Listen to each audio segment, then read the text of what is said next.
Welcome back. Today I'd like to talk to you about breakout teams, and more specifically, how do you decide the composition of breakout teams in your sessions? There are really two big questions you want to ask. The first is how many teams I'm going to want, and the second is who should be in each team. To answer the first, it's often a function of the content. If you've got a strategic plan with 4 focus areas, then fairly obviously you may want to have 4 breakout teams. The second consideration are the number of people in the room. I have found breakout teams between 3 and 6 people is ideal. Less than 3, and you really lose the interaction of a team discussion. More than 6, sometimes people can hide, and you lose the ability to get input from everyone. So once you've decided on the number of breakout teams you're going to have, the next question you're going to want to ask is who should be in each team?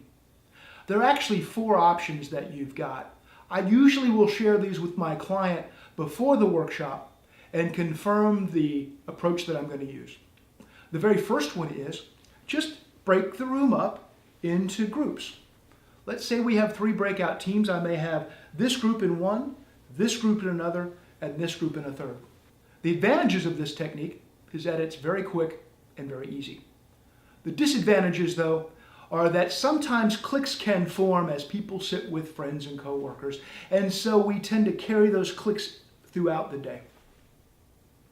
The second option that you've got is to have them count off. 1, 2, 3, 1, 2, 3, 1, 2, 3. It's a subtle way to break those cliques up. But the disadvantage is that we lose the ability to be intentional about the seating. The third technique is to work with your client ahead of time and seed people into specific teams. This can be very effective if you are running a workshop where there is a diversity of roles, tenure, level, or personalities that may just not work well together.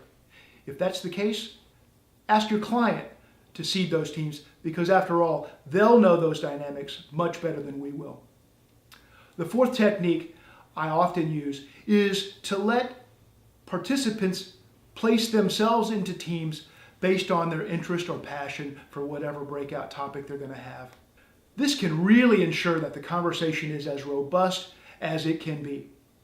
The downside, though, may be that the teams tend to be kind of lumpy, with more people gravitating toward one topic and less to another.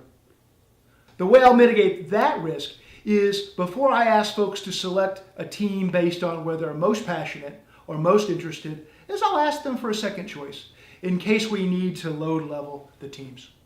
So in summary, there is no absolute right or wrong answer to this. Different situations require different approaches.